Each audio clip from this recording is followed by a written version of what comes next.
처음부터 이상했다. 나는 그날 유난히 공기가 무겁다고 느꼈다. 10월의 새벽 공기는 차가웠지만 그 추위는 단순한 온도가 아니었다. 마치 공기 속에 무언가가 숨어 있는 것 같았다. 숨을 들이쉴 때마다 폐 속으로 낯선 냄새가 스며들었다. 흙과 쇠 냄새, 그리고 오래된 곰팡이 냄새가 섞인 듯한 묘한 냄새였다. 나는 그때 막 신병교육대에 입소한 지 열흘쯤 된 훈련병이었다. 그곳은 강원도의 한 산자락 아래 위치한 작은 훈련소였다.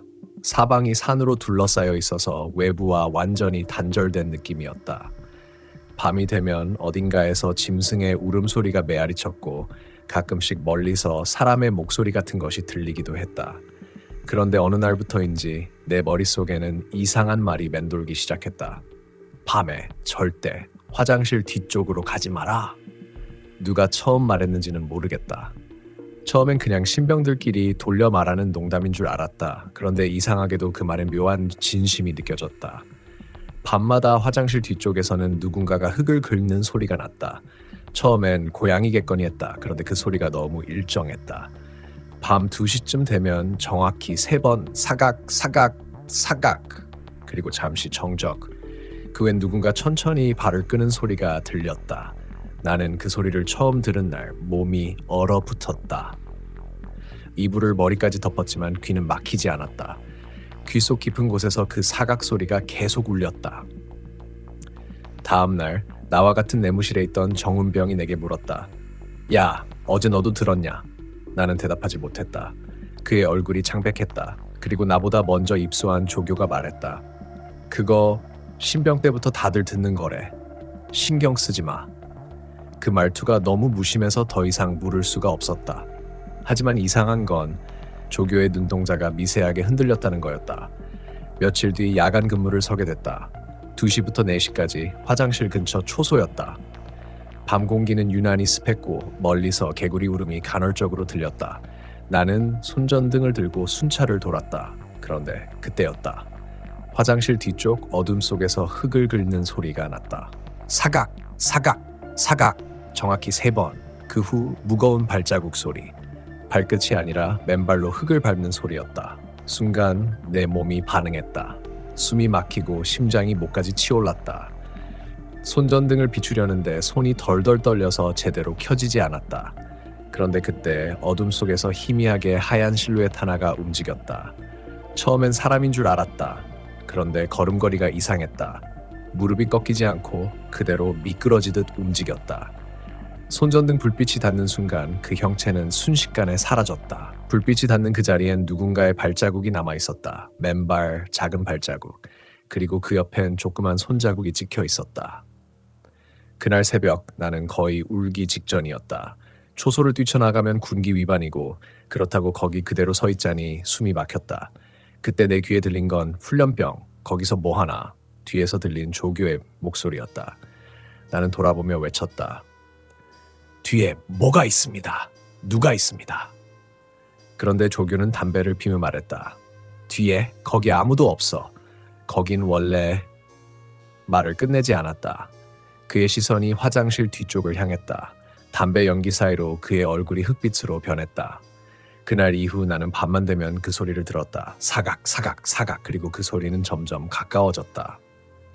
그날 이후 나는 밤만 되면 그 소리를 들었다. 사가각, 사각, 사각. 그리고 그 소리는 점점 가까워졌다. 내무반에 불이 꺼지고 모두가 잠든 새벽 2시쯤이면 귀 바로 옆에서 나는 듯한 그 소리가 나를 잠에서 억지로 끌어올렸다. 어느 날은 베개 밑에서 나는 것 같았고 어느 날은 창문 너머에서 들리는 것 같았다. 그런데 이상한 건 그 소리를 듣는 건 나뿐만이 아니었다. 야, 너도 들었지? 옆자리에 병철이가 속삭였다. 그의 얼굴은 창백했고 눈밑은 시커멓게 파여 있었다. 나만 그런 게 아니었네. 그는 목소리를 떨며 말했다. 이틀 전에도 들었어. 화장실 뒤쪽에서 애가 울고 있더라. 그 말에 나는 숨이 멎었다. 애라고? 응, 진짜 어린애 목소리였어. 근데 울다가 갑자기 웃더라. 그 웃음소리 있잖아. 사람 웃음이 아니라 그 소름 끼치는. 그의 말은 끝까지 이어지지 못했다. 그 순간 창문 바깥에서 탁탁탁 유리창을 두드리는 소리가 났다. 모두가 숨을 죽였다. 창문 너머는 깜깜했다. 밖엔 불빛 하나 없었다. 그런데 유리창 너머로 희미한 손자국이 찍혀져 있었다. 작은 손자국. 그 손자국은 점점 아래로 미끄러지더니 천천히 사라졌다. 누군가가 속삭였다. 화장실 뒤쪽. 그 애 얘기 들었어? 그날 이후 우리 내무반에선 이상한 징조들이 이어졌다. 세면장에서 칫솔이 사라지거나 누군가의 수통이 다른 침상 밑에서 발견되거나 훈련 도중 갑자기 코피를 흘리는 병사들이 늘었다. 조교들도 점점 예민해졌다. 평소엔 훈련 중에 농담을 하던 그들도 해질 무렵만 되면 말수가 줄었다. 특히 한 조교, 이름이 강상병이었던가, 그는 야간 점호 후엔 꼭 말없이 내무반 뒤편 창가에 서 있었다. 담배도 피우지 않고 그냥 창밖을 멍하니 바라봤다. 어느 날 나는 용기를 내 그에게 물었다. 상병님 거기서 뭐 보세요? 그는 아무 대답도 하지 않았다. 그냥 천천히 나를 돌아보더니 나지막이 말했다. 너 그거 봤지? 네? 네. 화장실 뒤. 그의 눈이 나를 꿰뚫었다. 그거 아직도 그 자리에서 못 떠났어. 나는 얼어붙었다. 뭐가 아직? 그 애 말이야. 그는 입술을 깨물며 중얼거렸다. 3년 전 신병이 하나 행방불명됐었어. 화장실 청소 나갔다가 돌아오지 않았지. 그 순간 등줄기를 따라 식은땀이 흘렀다. 그럼 찾았어요? 강상병은 고개를 천천히 저었다. 아니, 못 찾았어. 근데 가끔 누군가 그 냄새를 맡았다고 하더라. 냄새요? 그는 내게 다가와 속삭였다. 젖은 흙 냄새, 그리고 녹슨 피 냄새. 그날 이후 나는 화장실 근처를 피했다. 그 냄새가 정말로 있었다. 어느 날 비가 오던 저녁 화장실을 향해 가는 길목에서 그 냄새가 나를 덮쳤다. 흙과 피, 그리고 썩은 나무 냄새. 순간 머릿속이 새하얘졌다. 숨을 내쉴 수가 없었다. 그리고 그때 내 뒤에서 누군가 내 이름을 불렀다. 민수야. 그 목소리는 분명히 내무반 동기 목소리였다. 나는 반사적으로 뒤를 돌아봤다. 하지만 아무도 없었다. 그 대신 화장실 뒤쪽으로 이어진 어둠 속에서 희미하게 무언가 움직였다. 하얗게 빛나는 아이 같은 형체. 머리카락이 젖어 있었고 팔이 이상하게 꺾여 있었다. 그리고 눈이 없었다. 나는 숨을 삼켰다. 그 형체가 내 쪽으로 다가왔다. 미끄러지듯이 소리 없이. 몸이 움직이지 않았다. 그때 머릿속 어딘가가 외쳤다. 도망쳐. 나는 뒤도 안 돌아보고 뛰었다. 화장실 문을 밀치고 들어가 안쪽 칸으로 숨어들었다. 가슴이 터질 듯 뛰었다. 그런데 발소리가 들렸다.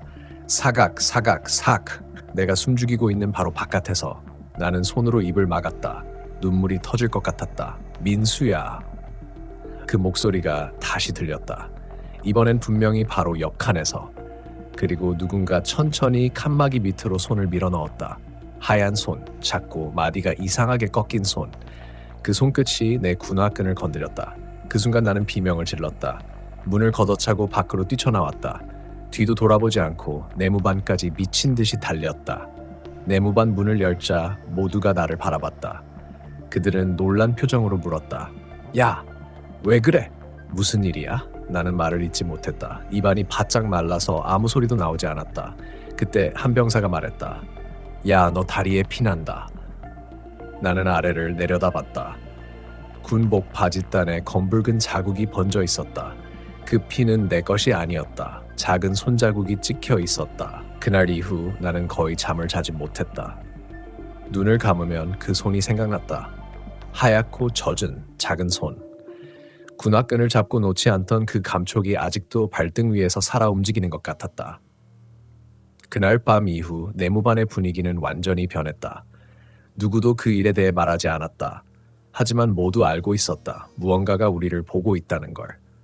조교들은 더 이상 농담을 하지 않았다. 야간 순찰은 2명씩 짝을 지어 돌도록 바뀌었다. 그리고 화장실 뒤편, 그곳은 아예 통제구역이 됐다. 철조망이 새로 쳐졌고 그 안쪽은 흙이 뒤집힌 흔적이 가득했다. 어느 날 비가 내리던 오후, 강상병이 내게 불렀다. 민수야, 장 따라와. 그의 목소리는 낮고 떨려 있었다. 나는 따라 나섰다. 그는 나를 훈련소 뒤편, 막사 뒤에 오래된 창고로 데려갔다. 그곳은 거의 쓰이지 않는 곳이었다. 문틈마다 먼지가 쌓여 있었고 안쪽은 곰팡이 냄새가 짙게 배어 있었다. 강상병은 문을 잠그고 나를 바라봤다. 너 본 거 사실이지? 나는 대답하지 못했다. 거짓말 하지 마. 너 봤잖아? 그 애. 그의 눈빛은 미친 사람처럼 흔들렸다. 나도 봤어. 3년 전 야간 근무 때. 그때는 얼굴까지 봤다. 그는 담배를 꺼내 쥐었지만 불을 붙이지 않았다. 그때 내 옆에 있던 놈이 있었어. 그놈이 그 애를 따라가더니 돌아오지 않았지. 나는 숨을 삼켰다. 그럼 그때 그 실종자가 맞아. 공식적으로는 탈영이라고 기록됐지. 하지만 아무도 본 적 없어. 그날 이후 매년 같은 시기에 그 소리가 들려. 사각, 사각, 사각. 그는 눈을 감았다. 화장실 뒤쪽은 원래 묘터였대. 옛날에 여기 부대 세우기 전부터 민간인들 무덤이 있었는데 급하게 공사하느라 제대로 옮기질 못했대. 그의 말이 끝나자 공기가 갑자기 식어버렸다. 나는 창고 밖에서 들려오는 빗소리를 들었다. 그 소리 사이로 희미하게 또 들렸다. 사각, 사각. 순간 강상병이 내 팔을 잡았다. 들리지? 이게 매년 이 시기에 시작돼.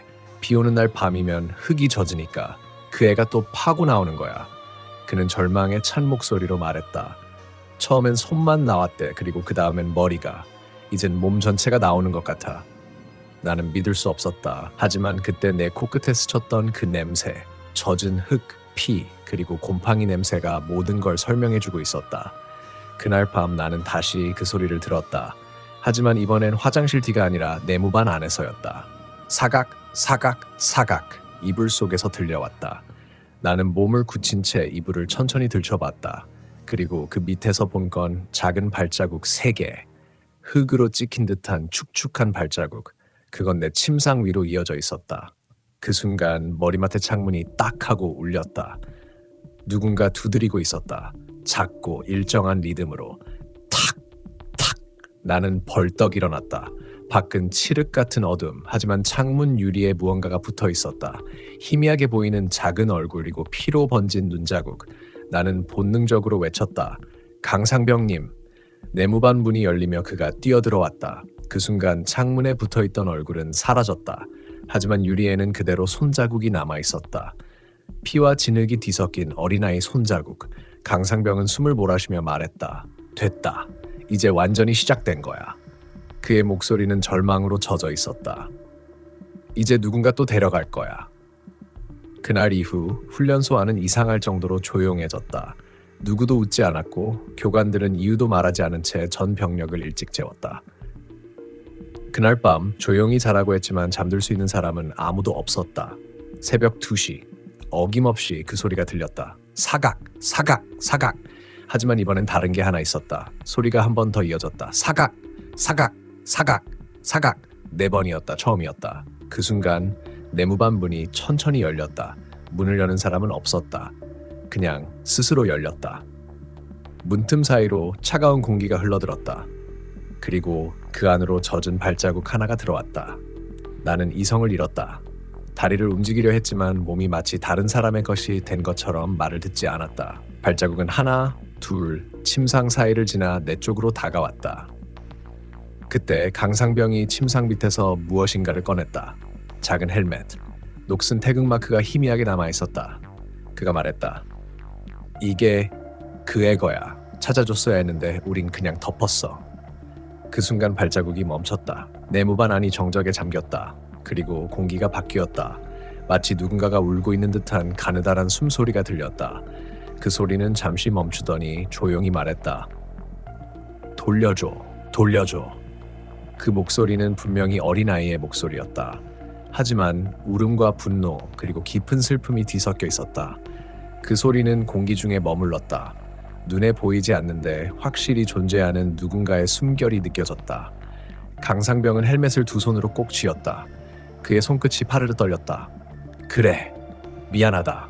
그는 떨리는 목소리로 말했다. 그때 우리가 널 제대로 묻어줬어야 했는데. 그의 눈가에 눈물이 맺혔다. 그 순간 내무반 공기가 무겁게 진동했다. 사람들이 하나둘 눈을 떴다. 모두가 그 소리를 들었다. 돌려줘. 이번엔 분명히 더 가까이서. 강상병은 헬멧을 천천히 바닥에 내려놨다. 이거 내 거 맞지? 돌려줄게. 이제 그만. 그 순간 바닥이 울컥 흔들렸다.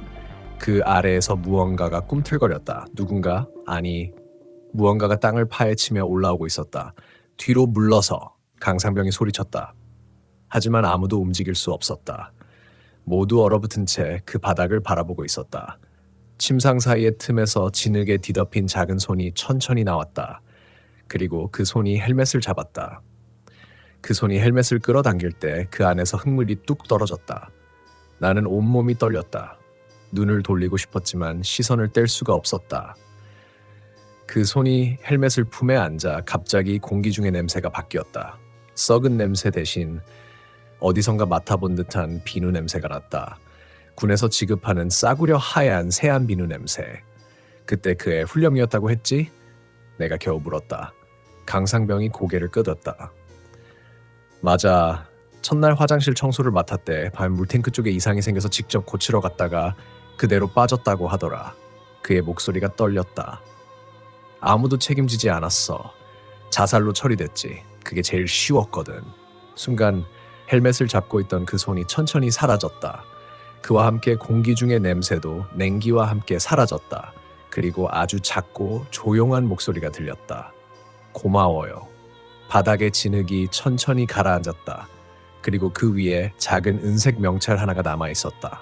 정하준, 낡은 이름표였다. 강상병은 명찰을 손에 들고 무릎을 꿇었다. 이제 됐어. 이제 보내줄 수 있겠지. 그날 밤 우린 잠을 이루지 못했다. 내무반 안은 너무 조용했고 밖에서는 여전히 비가 내리고 있었다. 그런데 새벽 3시쯤 갑자기 밖에서 발소리가 들렸다. 천천히, 일정하게. 사각, 사각. 하지만 이번엔 방향이 달랐다. 멀어지는 소리였다. 점점 멀어지더니 산 쪽으로 향하는 듯한 발소리. 그리고 그 뒤로 짧은 아이의 웃음소리가 들렸다. 그 웃음은 처음으로 무섭지 않았다. 슬펐지만 따뜻했다.